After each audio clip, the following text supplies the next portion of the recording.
Meus irmãos, eu quero, com alegria, cumprimentar a igreja com a paz do Senhor. Agradecer a Deus por aqui estar com os irmãos nessa noite, culto de doutrina e também um trabalho de avivamento. Quero agradecer ao nosso irmão Iago pelo convite que ele fez à nossa pessoa, pela confiança que Ele depositou em nossa pessoa para estarmos aqui nessa noite, para trazermos a palavra do Senhor para todos nós aqui. Sabemos que é o Espírito Santo que vai falar com cada um de nós que aqui tem chegado nesta noite. A palavra lida, irmãos, está dentro do tema, é o versículo 2 do capítulo 3 do profeta Abacuque. Aqui é feita a oração de Abacuque em forma de cântico, e aqui o profeta Abacuque diz no versículo 2: ouvi, Senhor, a tua palavra e temi. Aviva, ó Senhor, a tua obra no meio dos anos. No meio dos anos as notifica, na ira lembra-te da misericórdia. Está aqui, meus irmãos, igreja, a palavra do Senhor nesta noite, no livro do profeta Abacuque. Abacuque, nós sabemos, irmãos, que o ministério do profeta Abacuque, ou a escrita do seu livro, foi entre os anos 606 a 612 antes de Cristo. O profeta foi chamado por Deus em uma época muito difícil, pois ali o povo de Israel, o povo de Deus, estava numa situação espiritual decadente, estavam afastados do propósito de Deus. Mas Deus levanta o profeta Abacuque para profetizar nesse tempo tão difícil. E a Bíblia fala, irmãos, nós temos na Bíblia pouca coisa que fala sobre a biografia do profeta Abacuque. Pouca coisa é registrado na Bíblia, até porque se você for procurar os pais de Abacuque, você não vai encontrar, porque é muita pouca coisa registrada sobre a sua biografia. O profeta Abacuque está entre os profetas menores, era um judeu. Muitos eruditos acreditam que ele era da tribo de Levi.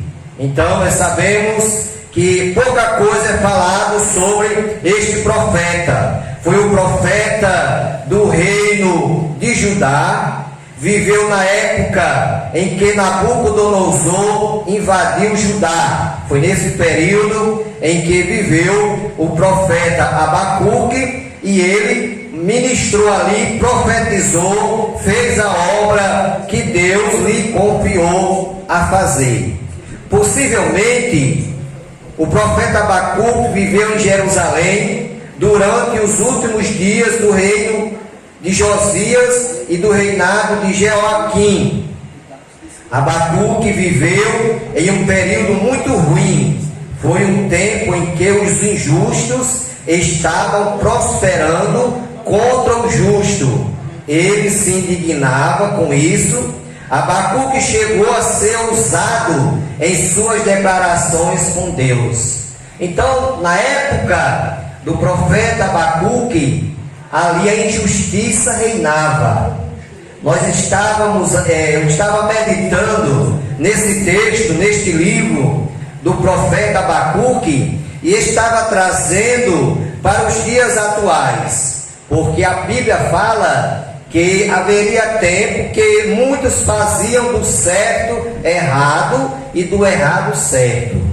E nós estamos vivendo, irmãos, esse período onde muitos pegam o que é certo e faz errado, acha que é errado, e aquilo que é errado eles pregam que é certo. Da mesma forma, era no tempo do profeta Abacuque. Diz aqui, irmãos, que Abacuque, ele estava tão indignado com o que acontecia na sua época, que ele foi levantado para profetizar contra o povo de Israel, contra aquele período negro, aquele período difícil ali, que ele se dirigiu para Deus com ousadia.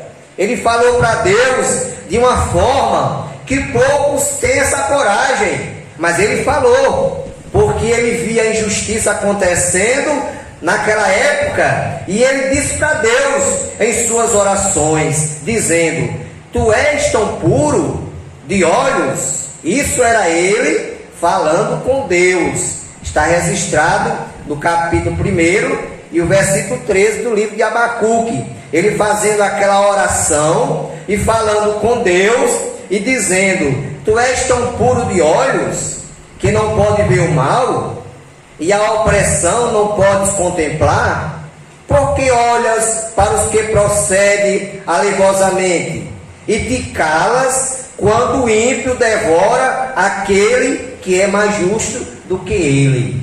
Então aqui, irmãos, foi algo ousado que o profeta Abacuque falou com Deus, teve essa ousadia de fazer, tipo assim, uma reclamação a Deus. Tu é tão justo, o seu olhar é tão puro, e por que é que tu permite que os injustos seja realmente reine para o justo?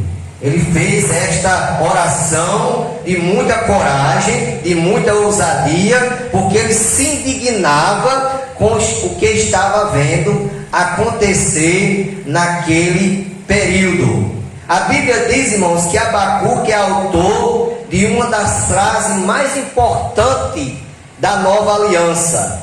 Abacuque, ele é autor da frase que diz: o justo viverá da fé. Capítulo 2, versículo 4.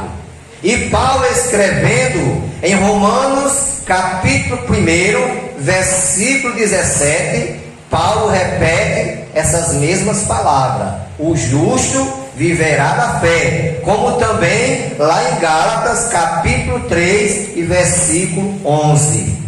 Nós sabemos, meus irmãos, que o crente, ele anda por fé e não por vista. Aleluia. Nós cremos para ver, o mundo quer ver para crer.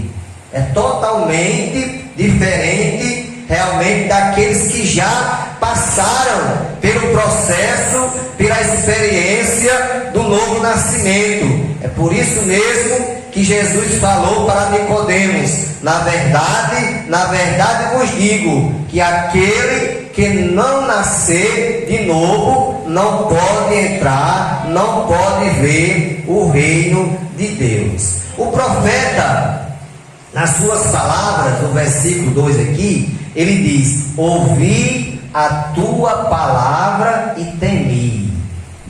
Irmãos, a palavra de Deus é tremenda.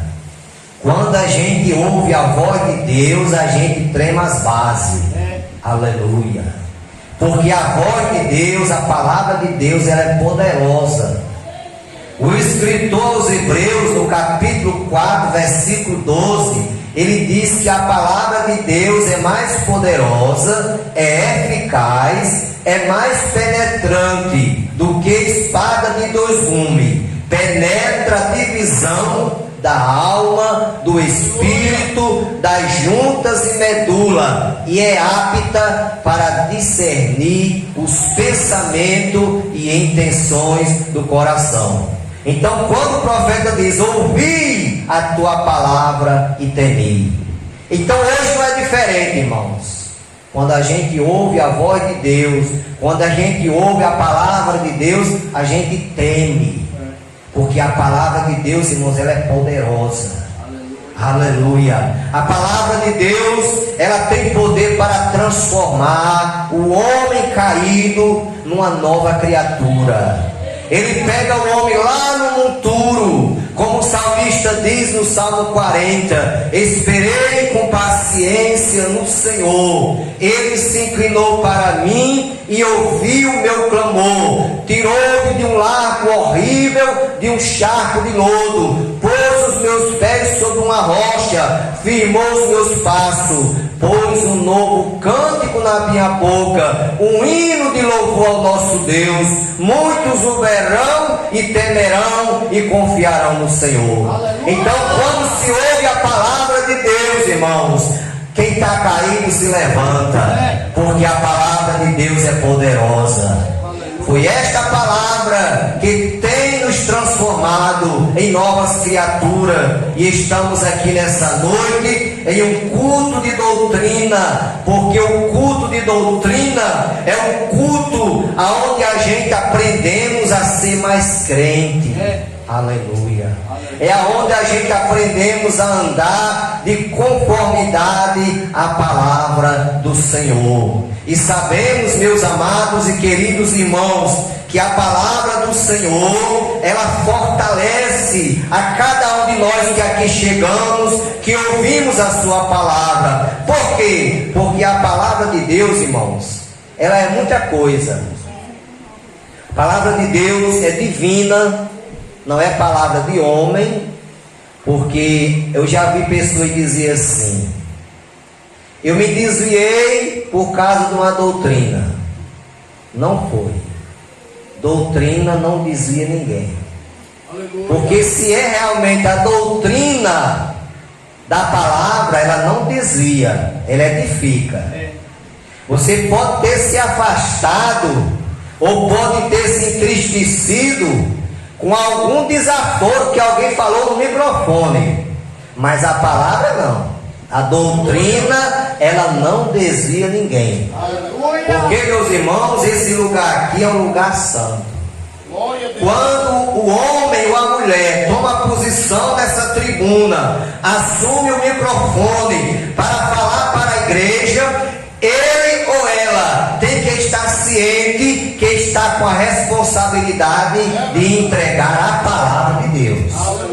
Tem que ter a responsabilidade de saber que está aqui como vaso nas mãos do oleiro. Assim como Deus falou com Jeremias, lá no capítulo 18, Jeremias: desce à casa do oleiro, e lá eu te mostrarei o que há de acontecer. E o profeta desce à casa do oleiro, e quando o profeta olha, ele vê o oleiro com vaso em suas mãos, e aquele oleiro quebra aquele vaso. Mas por que ele quebrou aquele vaso? Porque aquele vaso estava trincado, e Deus não quer crente trincado. Aleluia. Deus não quer vaso trincado. Sabe por quê? Porque o vaso trincado, quando Deus coloca o óleo, vai vazar. Quando Deus coloca a unção, vai vazar. Ele quer o vaso inteiro. Aleluia. E ali o oleiro pega aquele vaso, quebra, molha, amassa o mesmo barro e faz um vaso novo. Aleluia. E assim Deus fala para Jeremias: assim eu posso fazer com o meu povo de Israel. Aleluia. Então a palavra, irmãos, ela é divina. A palavra de Deus é inspirada. Por isso que o profeta Abacuque diz: ouvi a tua palavra e temi. Por quê? Porque ela é inspirada. A palavra de Deus é proveitosa em tudo. Aleluia. A Bíblia, irmãos, ela é proveitosa de Gênesis a Apocalipse.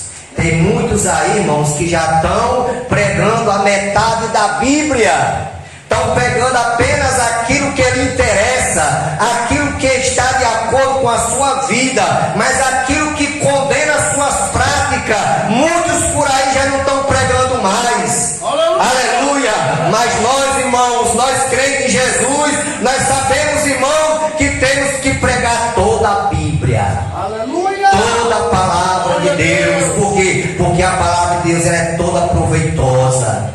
Ela ensina, ela corrige. Aleluia. Porque Porque a palavra diz, irmão, lá em Hebreus, que Deus corrige ao que ama e açoita aquele que recebe por filho.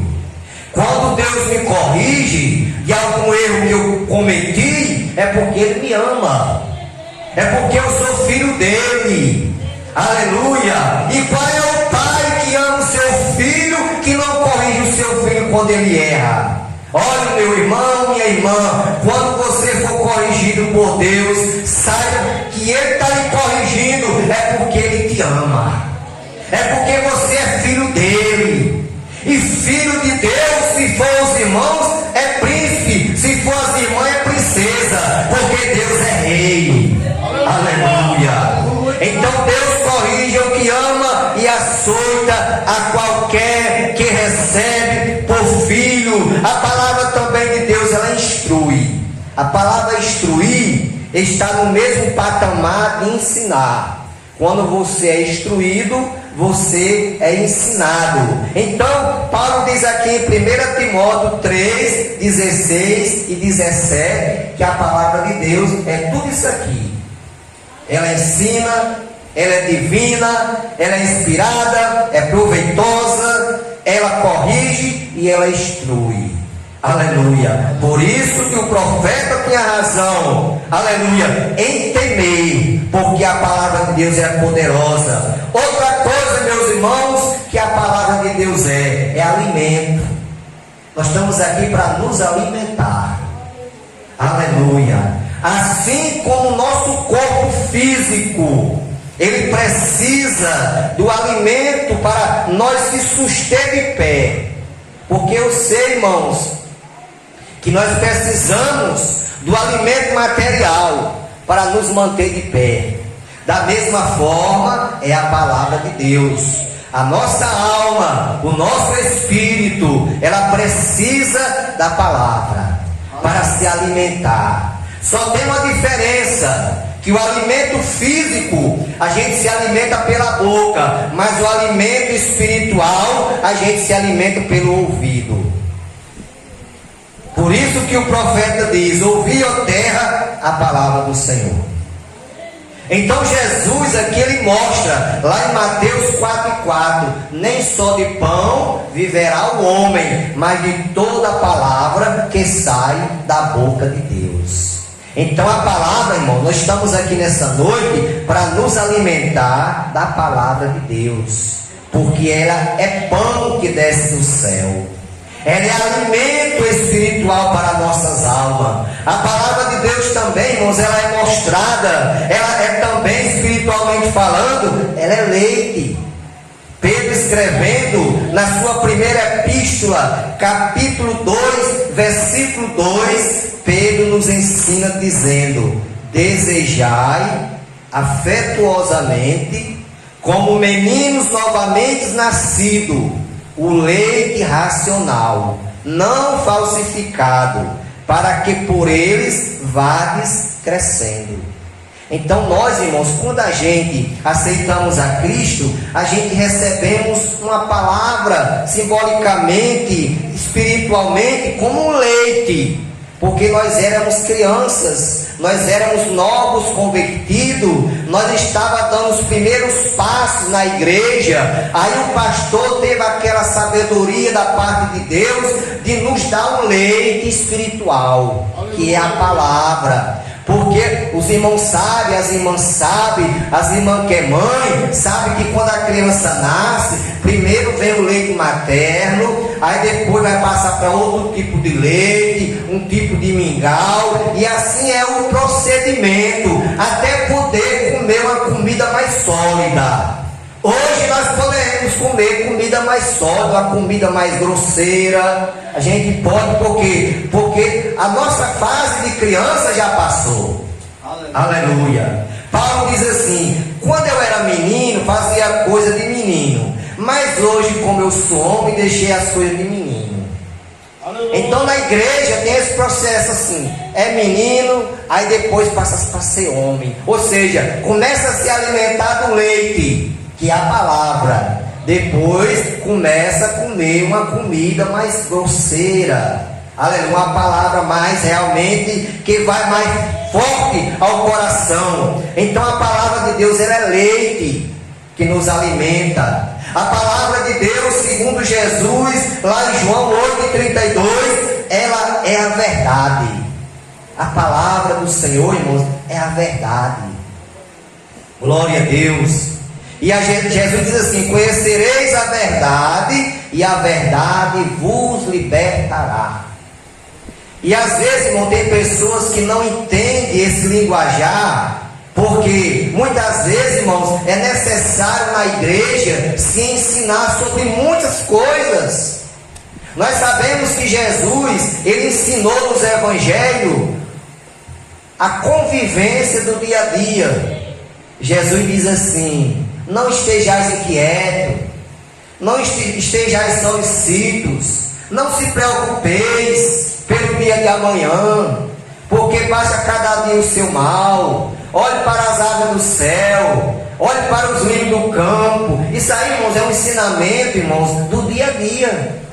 Porque a gente sabe, irmão, que no dia a dia vem as preocupações, vem as dificuldades, porque todos nós, irmãos, passamos por dificuldade, seja ela qual for.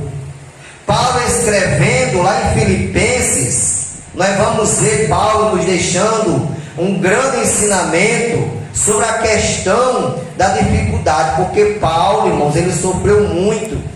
Ele é considerado o maior apóstolo de nosso Senhor Jesus, mas ele foi um homem que sofreu muito. Mas Paulo sabia lidar com o sofrimento.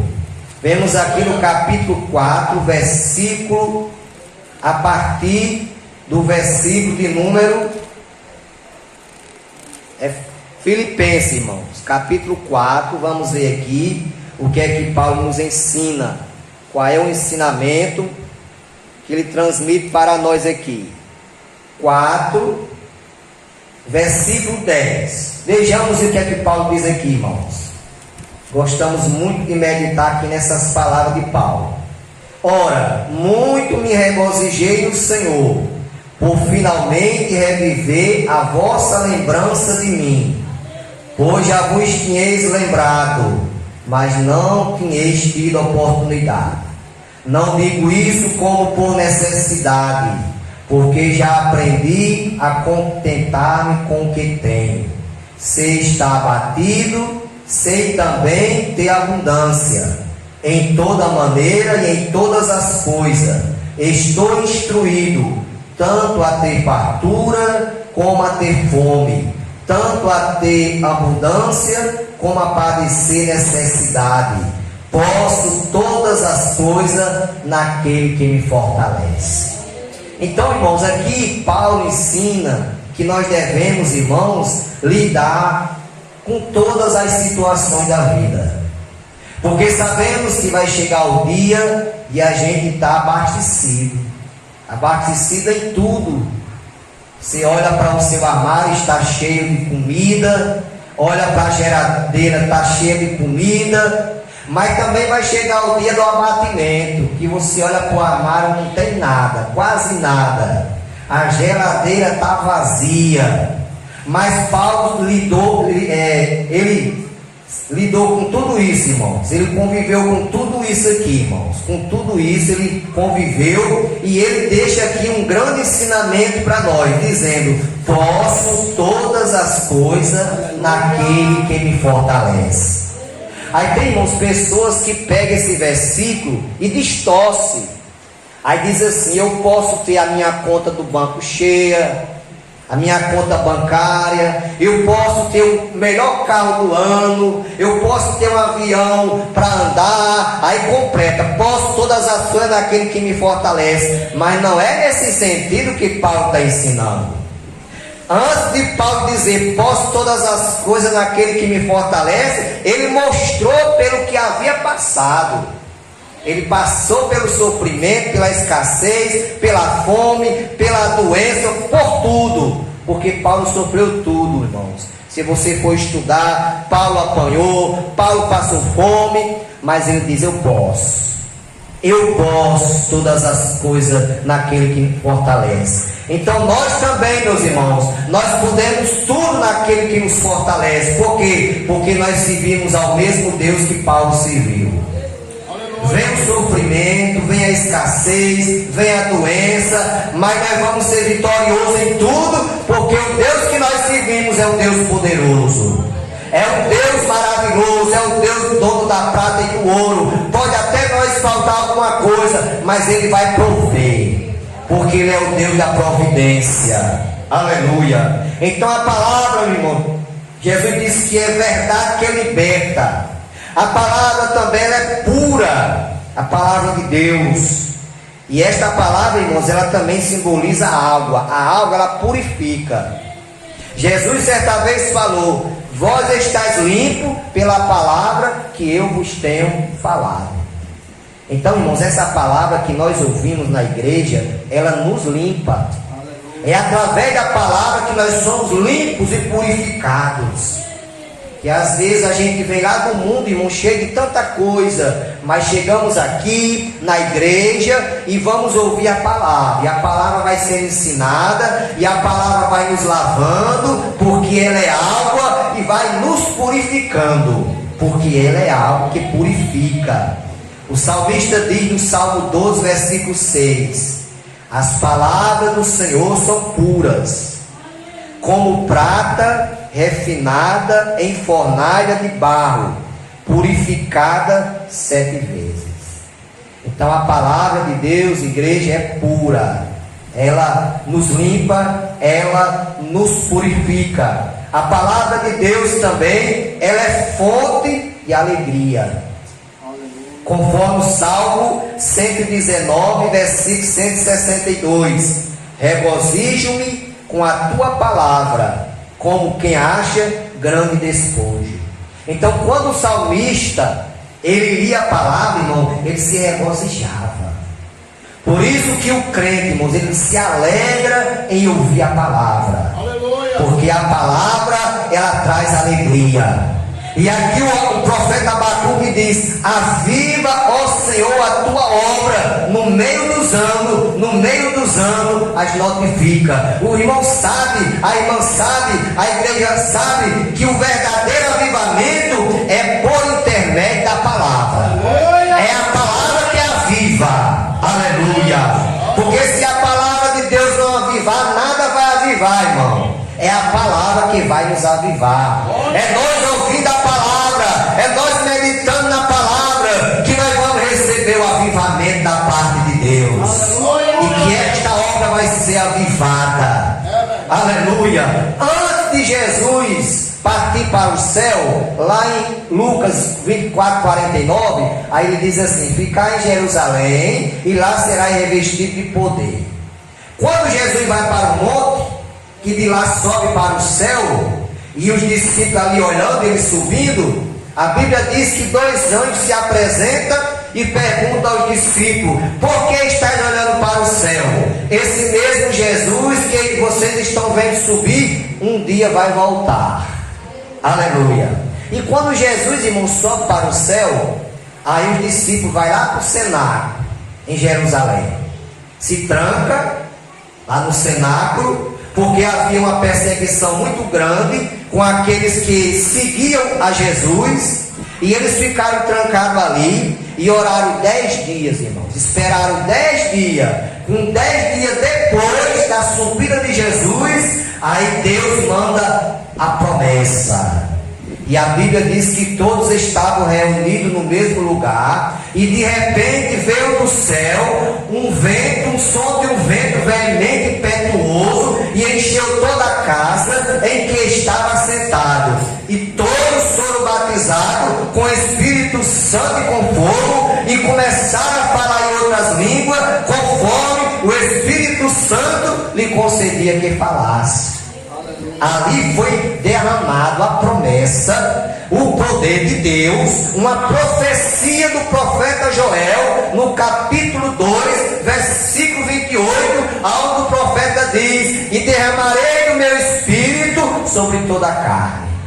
E ali o profeta Joel profetizou, e ali se cumpriu no dia de Pentecostes, aonde 120 crentes, irmão. Você imagina um crente só, batizado com o Espírito Santo, já faz barulho? Imagine 120 crentes. Aleluia! O barulho foi tão grande que chamou a atenção daquela cidade toda, porque ali estava havendo uma grande festa, que é a festa de Pentecoste, que é comemorada lá em Israel, e todo aquele povo foi chamado a atenção com o barulho dos crentes. Olha, meus irmãos, a gente só vai chamar a atenção do povo se a gente fizer barulho. Porque se a gente não fizer barulho, se a gente não der glória a Deus, se a gente que é batizado com o Espírito Santo não se desprender para falar com Deus em línguas estranhas, o povo não vai ouvir a nossa voz, não. Vai passar em frente e vai achar que não está tendo nem culto.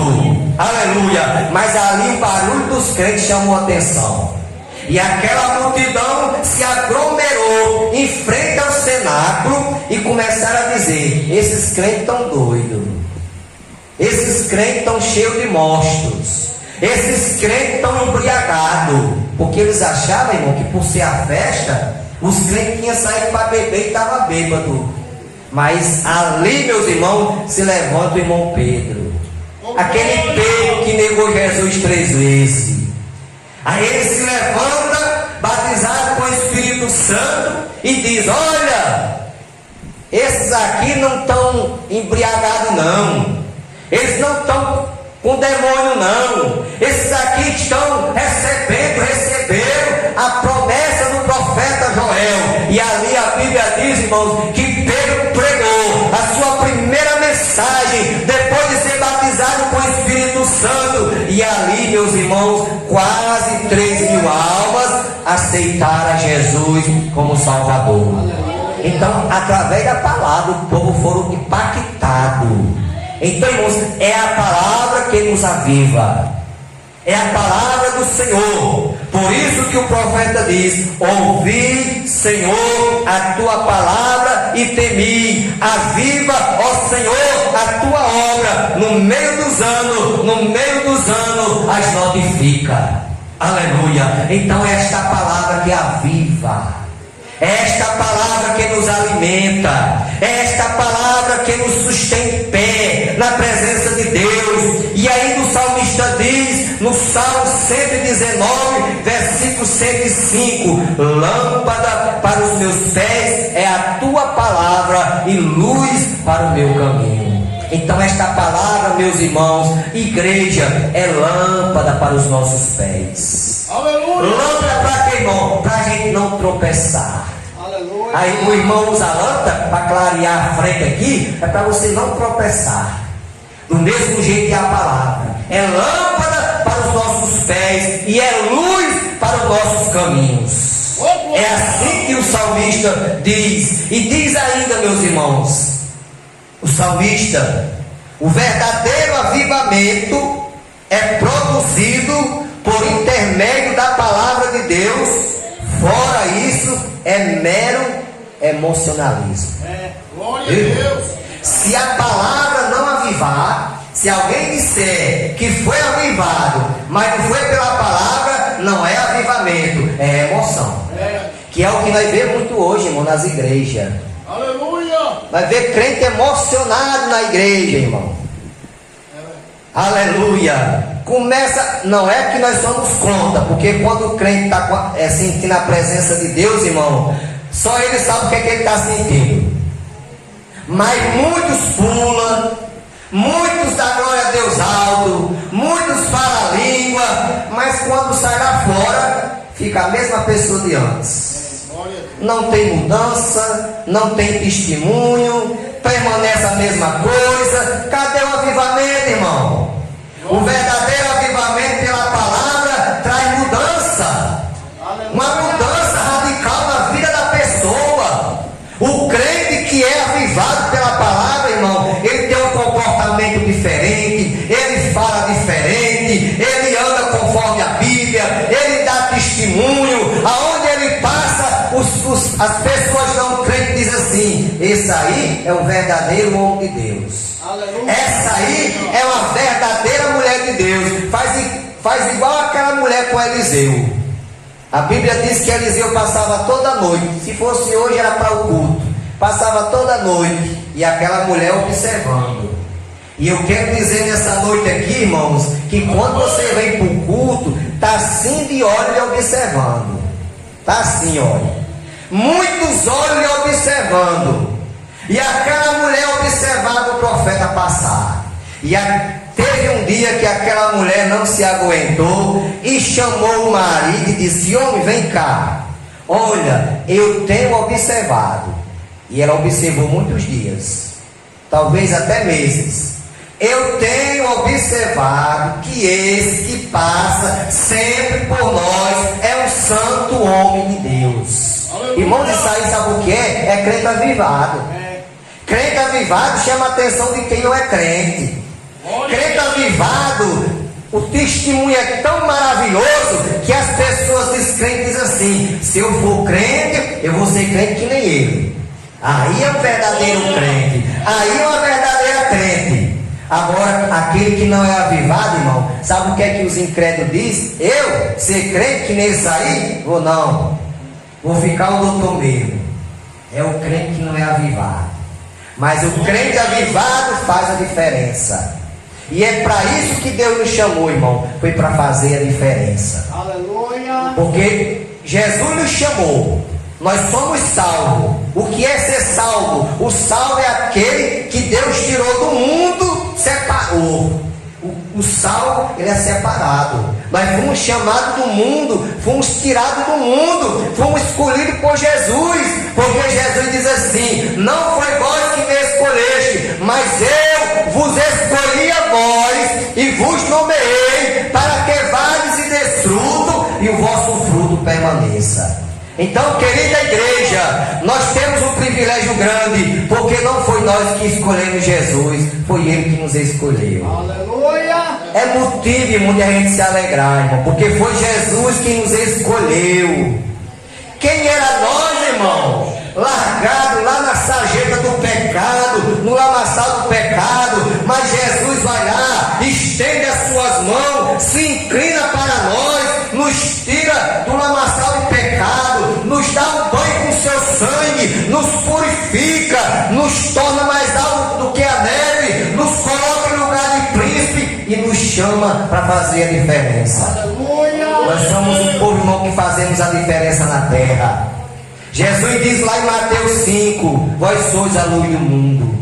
Não se pode esconder uma cidade edificada no monte, nem se coloca uma candeia debaixo do alqueire, mas no velador, e dá luz a todos que estão na casa. Assim resplandeça a vossa luz diante dos homens, para que vejam as vossas boas obras e glorifiquem o vosso Pai que está no céu. Aleluia! Aleluia! Então, querida igreja, nós somos luz. Aonde nós andar, aonde nós chegar, o mundo vai ver o brilho da nossa luz, porque nós somos luz. Assim como nós olhamos para o céu agora de noite, você sai aí fora, olha para cima e vê as estrelas brilhando. Assim Deus olha para a terra e vê as estrelinhas brilhando, porque a terra, irmão, diante de Deus é treva. É escuridão, esse mundo aí é treva, é escuridão. Mas Deus olha para a terra, aí vê aquelas estrelinhas brilhando. Quem é essas estrelinhas? É nós, a igreja dele. É a noiva dele. Somos nós os crentes, que somos a luz do mundo. Aleluia. Então, irmãos, nesta noite, a palavra do Senhor, nesta noite é uma palavra que nos chama para atentarmos para a palavra, sabendo que ela é quem nos aviva, e sabendo, irmão, que esta palavra que traz a modificação na vida de um homem mais perdido que tenha, mas ela modifica, ela transforma, porque Paulo diz assim: se alguém está em Cristo, nova criatura é, as coisas velhas já passaram e eis que tudo se fez novo. Então o profeta Abacuque foi levantado nesse período difícil do seu ministério para profetizar contra a injustiça que estava acontecendo. E hoje, irmão, infelizmente, nós estamos vivendo hoje em um mundo de injustiça, aonde estão colocando, estão fazendo do certo errado e do errado certo. Mas vamos permanecer, irmãos, fiéis. Vamos permanecer fiel à palavra. Vamos guardar a palavra, esta doutrina, irmão. Já diz o cantor Ademir Gomes, né? Doutrina não mata crente, doutrina me satisfaz. O que tem matado o crente é a oferta de Satanás. Porque as ofertas que tem aí fora, irmão, é quem mata o crente. Mas louvamos a Deus, meus irmãos, porque de lá nós já viemos. Nós já ouvimos a voz do nosso Deus: sai dela, povo meu.